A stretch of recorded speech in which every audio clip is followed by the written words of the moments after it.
Was there a change in having that tune? Yes, there was a change, a very positive change. The funny notes are gone. They're no longer funny. I mean, the comic element is gone too from that. No, I'm just kidding. But yes, the piano has been tuned and it's doing well. There's still a few notes because I think we had the ice storm and then spring and then we have this one note. But that's small potatoes compared to having those funny notes that we had. So let me see if the mic is working. It sure is. Well, good early evening, late afternoon. Robert Buxton, and it's great to be here as always. We meet a lot, so I try to bring you new things. That's why I'm trying to feature new things each time I'm here. So to begin, I love improvising. For you to start, I like to do that almost like a little appetizer. Silly improvisations. Have you watched the Winter Olympics at all? Anyone? Okay. We've been watching the Winter You've been Olympics. watching it. Okay, which what do you like? We've been watching the figure skating. Figure skating. Yes. Okay. So should I do an improvisation, a musical depiction of figure skating?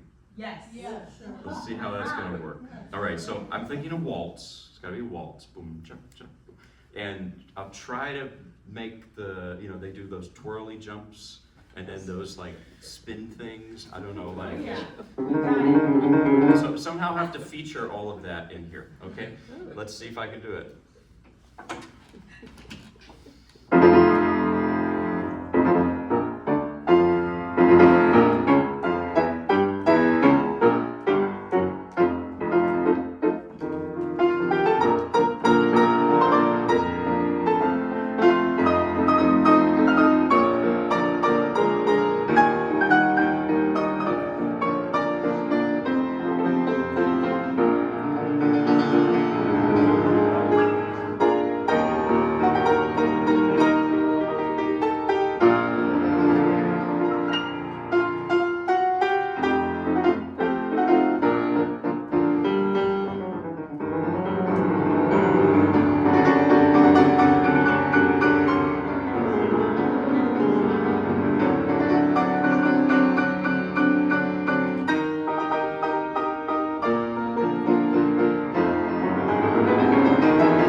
Yes, I love watching the Winter Olympics. I love watching them, not participate. I did participate in them when we had the snowstorm with my 4 and my 6-year-old, and my sled broke. So pianists should not go sledding on children's sleds. One more maybe, another event, Olympic event, that I will make fun of through music. Anybody? Okay, it's fine, but let's go on. The luge, oh boy, okay. So it has to start up high, and it has to get faster and faster and faster, and then end up at the bottom.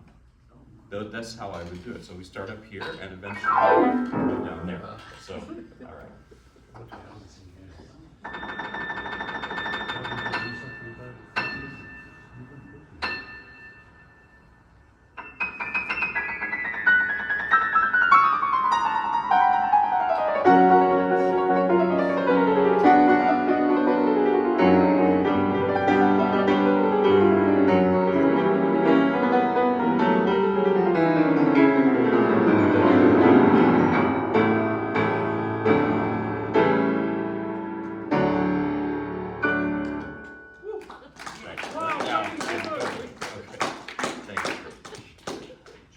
Silly improvisations.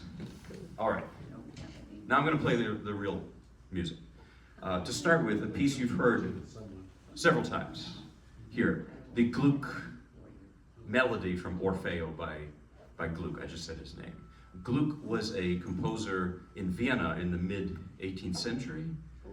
He precedes Mozart a bit, and he was a big influence on Mozart's opera writing, because Gluck mainly wrote operas. And this is from his Orpheus and Eurydice, based on the Greek myth, in which Eurydice dies, she goes to the underworld, and Orpheus can't take it, so he goes after her to bring her back, and he brings his harp, and he charms Hades, who allows her to go with him, but says, don't turn back, don't look back. You've heard that line before, maybe in the Bible, there's the same line. Unfortunately, how can you not look back at your loved one?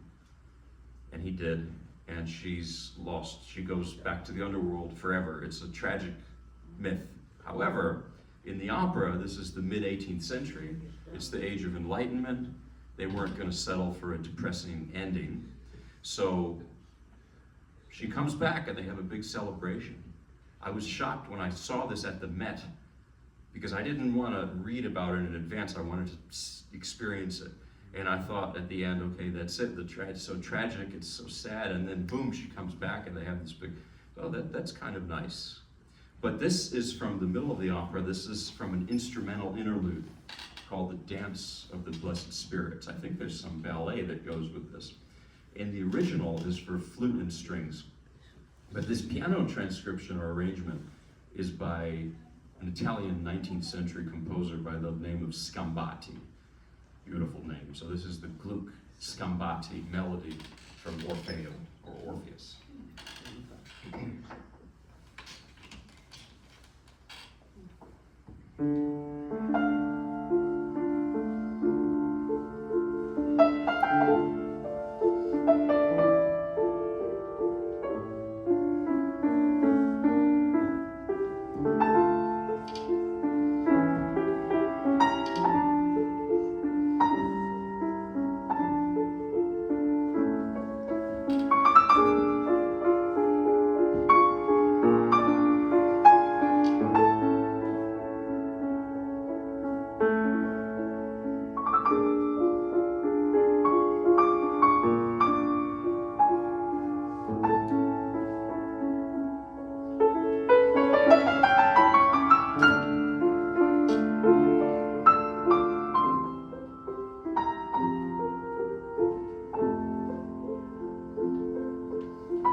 is beautiful and it's sad. Here's something to say about repertoire. I know I've played that for you several times in the past. There's a story about performing new and old repertoire. The unfortunate thing is that the more you play something, it gets better, or you get more used to it. But then there's the boredom factor. I don't want to bore you playing it. When Rachmaninoff came to this country from Russia, the Boston Symphony offered him a job as their chief conductor, and he refused. Can you believe that? And the reason he gave was, because he was a very good conductor too. He said, if you conduct an orchestra, you have to, not every day of the year, but let's say, 275 days of the year, you have to do a different program in the same place. He said, as a concert pianist, I can play the same program in 275 places, in different places, but it's hard to travel, but it's easier on my brain and my fingers. So but we meet once a month, so I've got to sort of, make it interesting. And you may have heard I was practicing this very famous piece, which makes it even scarier because, if you go off the rails, you'll know. The Schubert Ave Maria. And this is one of his Lieder, Lieder. Schubert wrote so many Lieder throughout his short life. Schubert only lived to be 31 years old. Unbelievable. He was quite ill, and he knew his time was limited, and he wrote especially at a breakneck speed in the last few years. Actually, this is 1825, he died in 1828. And sometimes he would write several Lieder in one day. These songs for voice and piano. And of course I'm not going to sing, don't worry, I can't. In German, nevertheless. And you might think, German, but Ave Maria is Latin. Yeah, it's based, the text is a section of a poem by Sir Walter Scott, The Lady of the Lake. And it's in German translation in Schubert's version. But the title is Ave Maria or Hail Mary, so it has a Catholic, connotation to it. To be honest with you, I have to do more reading on this, and next time I'm here, I'll tell you more. But that's so far where I've gotten, because I've been scrambling to memorize this thing. Now, I'm going to play Franz Liszt's piano arrangement of it. And what Liszt does, because it's Liszt, he adds a lot of fluff and a lot of curls and a lot of things, and it makes it difficult. Instead of putting the melody up here and having a simple accompaniment in the left hand, no, he's got to make the melody mostly in the thumbs of each hand, while the rest of both hands are playing all this flowery stuff. So forgiveness in advance, but I did want to play it for you. This is the first time I'm playing it for anyone except for my cats at home, so and my wife and kids, but I think they were not really paying attention, which is good. So this is the first time to play it. So Ave Maria by Franz Schubert, arranged and really adapted for solo piano by Liszt.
Thank you. What Liszt does with it is he makes it his own.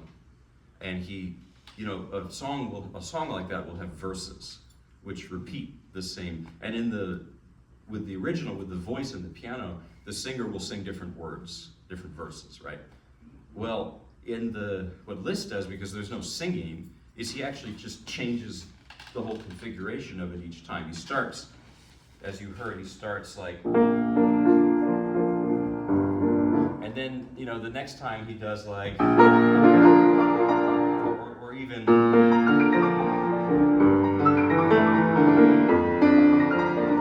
that's kind of the nightmare part, is where he does all that. But so I'll play it for you next time, but that's just something I learned recently. And now, speaking of impossible music, piano playing is this interesting thing. We were talking about the Winter Olympics. It's partially like a sport, partially, because there's an athletic component to it. But it's not a sport, because you're not sitting here with a timer like speed skating, and it's not even like figure skating, which is, as much as I love it, figure skating is more subjective, but still they're looking at the twirls and the jumps. Yes.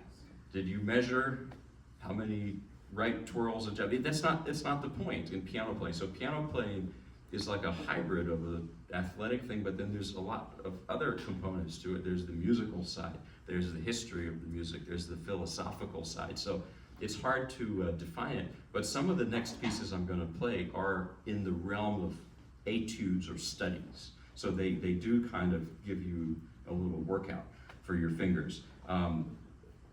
We've talked about Robert Schumann's Paganini studies. I've been going through all 12 of them over the last more than half year or so. And, Schumann in the 1830s, he heard Paganini perform, and he was just blown away by what he heard. Paganini was like a Jimi Hendrix of that time, whereas somebody recently even said Bad Bunny, recently, the pop singer. So he was that kind of a divisive figure, and you either loved him or hated him, and there was nothing in between. And of course, the Romantics loved Paganini. They admired him. And Schumann was the first to take Paganini's solo caprices for violin and adapt it for the piano. And by the way, that's kind of like what Liszt is doing with Schubert there. This is why I love the art of arrangement, because in the art of arrangement, there's so many possibilities and there's so many different ways, to arrange a piece. What Schumann did initially in the first 6 of these, he tried to be pretty close to the originals. Think of like Google Translate, word for word. In the second set, and I'm playing you the last couple of Paganini studies of Schumann, Schumann takes a lot of liberty with the originals, and he really makes it his own. Here's a thought about the first one. The first one is in B minor,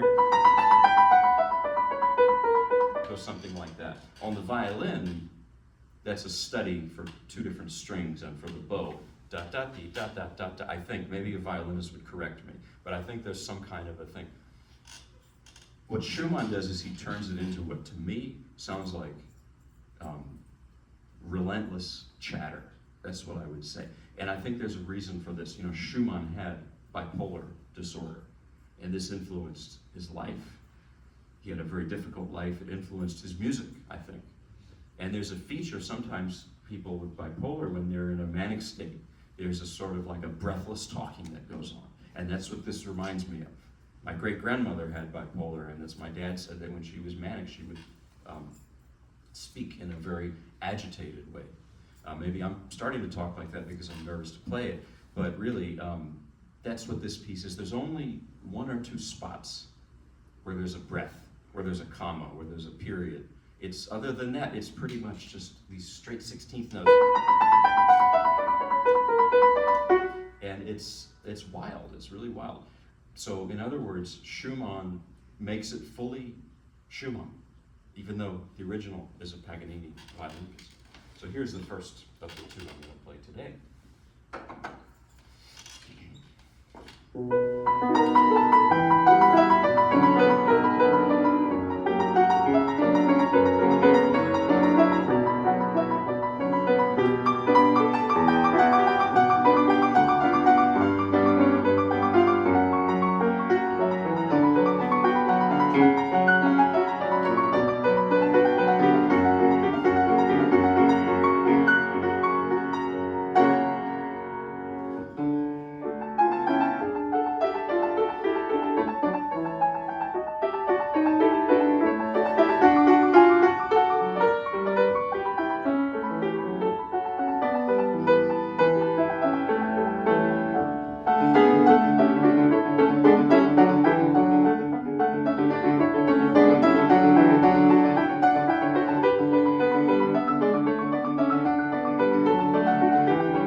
tricky. And it's, you know, I just did the Liszt Schubert arrangement. Even though the Liszt is tricky too, Liszt writes for the piano in a way that he makes it fit your hands. Schumann does not. He makes it not fit your hands. It's just awkward as all get out. The next of these, this is another Paganini Schumann study. This is the last one. And it begins and ends in such a sad way. It almost sounds like a person sighing, like this.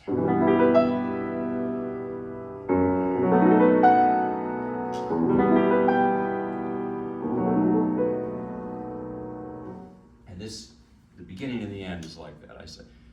The middle is a little bit like the last piece. It's that chatter sort of thing. It's like there's a motor going.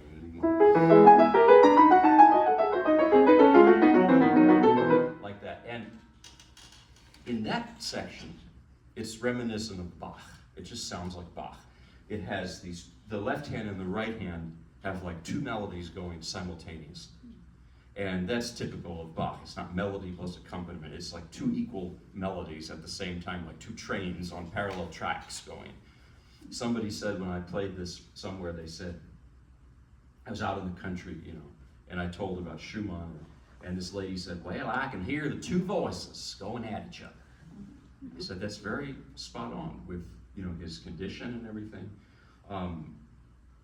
You know, Schumann adored Bach. So did Chopin, so did Mendelssohn and Liszt. The Romantics adored Bach, and it's interesting because J.S. Bach, Johann Sebastian Bach, was not highly regarded in his own lifetime or shortly after his death. It was really the Romantics in the 19th century who resurrected Bach's music. And Schumann actually said that Bach should be your daily bread. So he meant it, and there's a strong resemblance to Bach in this piece. So here it is, another Paganini study arranged by Robert Schumann.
something I played for you a while ago, months ago, the Brahms Paganini Variations Book 1. Lately I've been playing Book 2 for you, but when back in the fall I was playing Book 1 more for you, so I'm going to play that for you to get today again. Johannes Brahms lived with the Schumanns in the 1850s. He showed up to their home in Dusseldorf looking for advice. And the Schumanns said, "You're brilliant, why don't you just live with us?" Can you imagine? They didn't do background checks like nowadays. It's a different time period. And what happened was, during this period, Robert Schumann started hearing voices. His health started to really deteriorate. He actually started hearing the note A all the time. It was ringing. Some people think he may have had lead poisoning or something, but all his late compositions, by the way, are in the key of A minor or A major. So he jumped into the icy Rhine River and was rescued by fishermen, and he was institutionalized. At that time, institutionalizing meant no visitors. It was almost like being in jail. It was terrible, you know. Clara Schumann, his wife and great musician herself, she actually snuck in towards the end and got to see him, and he couldn't even speak. He was so ill. And Robert Schumann died at the 47, I think, 47 years old.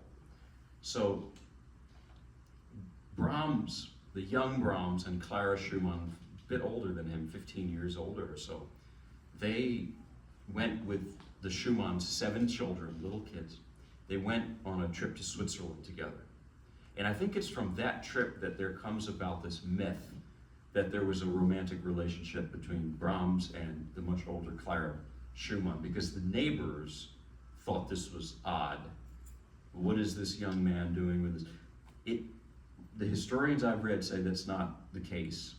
That actually they went to Switzerland, you know, because they were so overcome with the grief of losing Robert, and it was, you know, to get away from the surroundings. Now, Brahms, Johannes Brahms and Clara Schumann definitely had some kind of romantic feelings for each other. You can sense it in their letters, but it was more of a unspoken thing. And I think Brahms's music is filled with that. And that's what, to me, Brahms's music, and a lot of great music in general, is often a tension of opposites. And on the one hand, Brahms is sort of formal and distant. That's like, his hero was Beethoven, you know. He was also German. He was from Hamburg, a North German city of Hamburg, Brahms was. So there's this kind of like wall around Brahms, you know. But then inside there's this tenderness to him. And I think that's the Clara feelings there. And I'm not trying to be psychoanalyst here, but I think there's this tension between these two opposites. And you hear it definitely in this piece. Although the Paganini variations are more of the heavy stuff.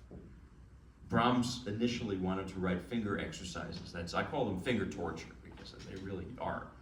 And as he was writing them, you can hear the first couple really sound like exercises, you know. It just sounds like something to, you know, finger buster. But he liked the music, and so he changed it from being a set of studies to an actual piece of music to be performed.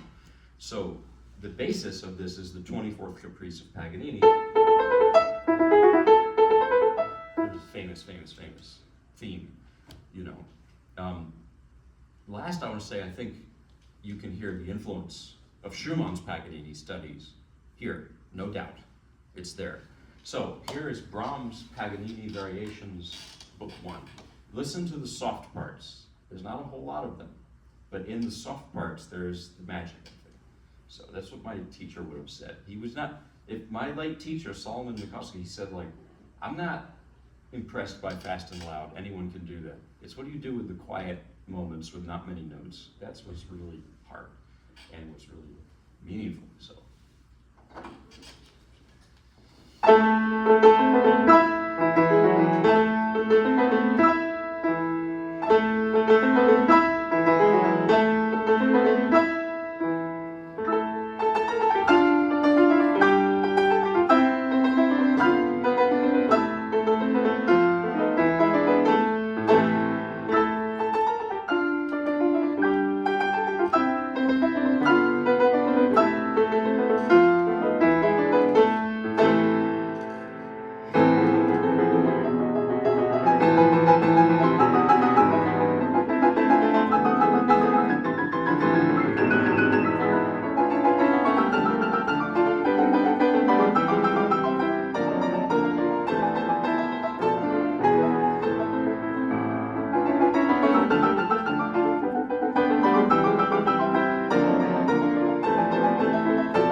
told you there's the Olympic sport component to that. It's got that. Now the next two pieces are going to be very different. I'm going to play some French music now. I need a little water actually because the Brahms plus the Schumann is like wild. So French music, I think, like the French language, can be very different. German is more articulated. Let's take the same expression, I'm hungry, which we probably are all getting at this point in the day. In German, it's Ich habe Hunger, I'm hungry. It's wonderful, it's very articulated. And in French, it's J'ai faim. You know, it's just everything, like you've got a piece of baguette in your mouth and you're chewing on it. And French music can be that way too. It's less articulated. It doesn't have the sharp corners that Brahms does. It's much more, you know, like this. There's a lot of this in Debussy. It's very sophisticated in French. You know, it has that quality. People called Debussy an impressionist in his time. He didn't like the term, but I think it works to describe his style, to compare his music to, you know, Renoir and Monet. It works. And anyway, this is an early work of his. This is Beau Soir, Beautiful Evening. It's a song, but I don't sing in French. So this is a piano arrangement by Daniel Héricourt. I probably told you about him before. He was born in Paris in 1903. He was friends with Debussy and Ravel. He came to the US, taught in a few places, ended up living in Greensboro, teaching at UNCG. And he's no longer around, but his wife is, and she's very active. His widow, Jane Héricourt, she herself's a great pianist and everything. I've become friends with her, and she's given me many stacks of sheet music from her late husband, including this. And I'm going to play a short original piece by him, which is very unusual and wonderful. It's got a great sense of humor to it, too. But what he does with the Debussy is just absolutely wonderful. Not too different from what Liszt did to Ave Maria. Let me put that on the floor because if it falls, it'll be weird. A weird effect. So, very different music. It's just completely different. Subtle and quiet and understated. So, Debussy Beau Soir, arranged by Daniel Héricourt.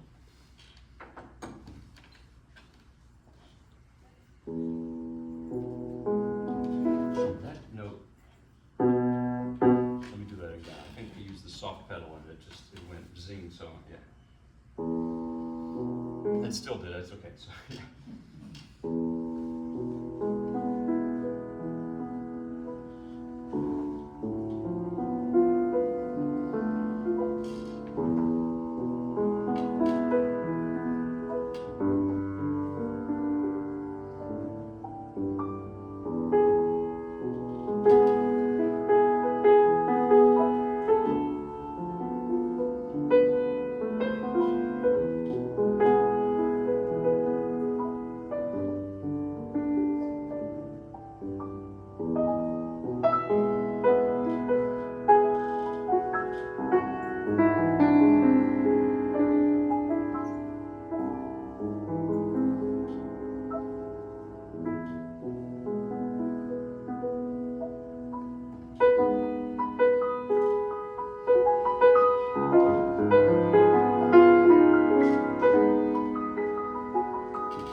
now I'm going to play a piece by Daniel Aricourt himself. This is called Pièce en forme de rag, piece in the style of a ragtime.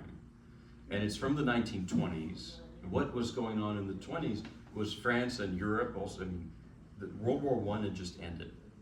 And a lot of Americans were coming to Paris at that time, like Hemingway and Fitzgerald. And they were there, you know, because I guess it was cheap to live and there were a lot of parties and booze and stuff. There's prohibition in this country, that's a big reason too. But what was really going on, what was really truly going on was that France had just gotten out of this trauma. 1/3 of France's male population died in the First World War fighting. Daniel Aricourt was a young man during that war. I think he was a teenager.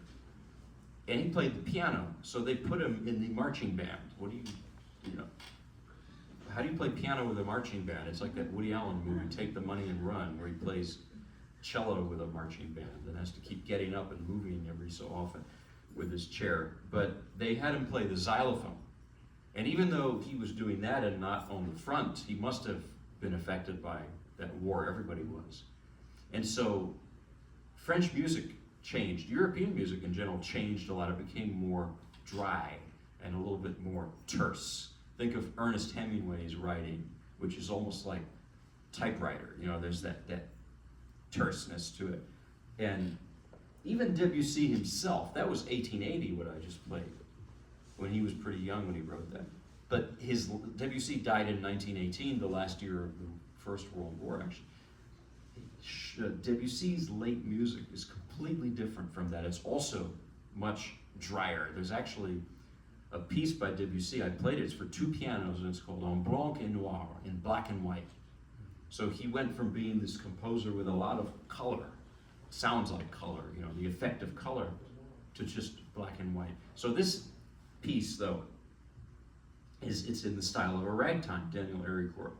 And ragtime, I mean, when I play this piece, yes, it's a ragtime, but it has some odd harmonies. You know, these are really 20th century Stravinsky things, right? To me, it's a cubist Charlie Chaplin. That's what if that makes any sense. I imagine a cubist Charlie Chaplin. So, Daniel Aricourt, Pièce en forme de rag. I think another feature of it is it has a great sense of humor. And Jane Aricourt, his wife, told me that, yes, he had a fantastic sense of humor. And I said, I can tell, even though I never met him, it lives in his music. You know, that's the beauty of music, that the people who lived so long ago, that they kind of live through their music too today. So here it is.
Getting to the end here, so I want to play a couple short gospel songs. I like to do gospel at the end of concerts because, you know, I told you this a million times. My mother's an immigrant from Russia.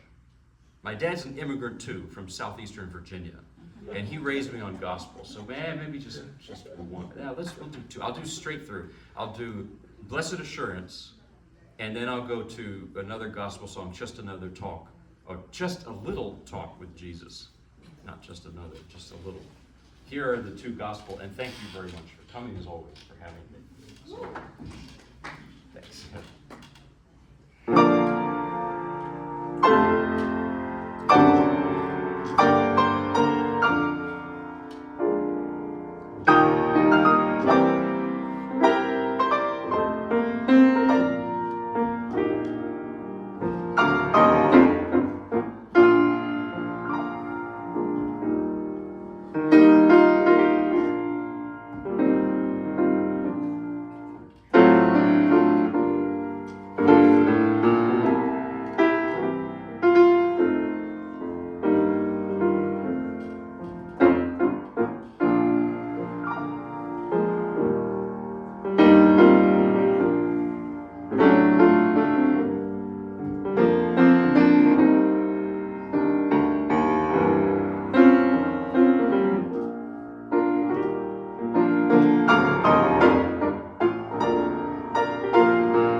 Thank you. Here's just a little talk. Oh, do we need to go? I think it's. This clock is fast. Oh, It's yeah, 5:08. Let's leave it at that. More next time. Thank you, and we'll have a good evening. Oh, Yeah. thank you so much. Let's give them another I round. wasn't sure which clock was telling the truth, so Robert, thanks so much. thank you very much. Thanks.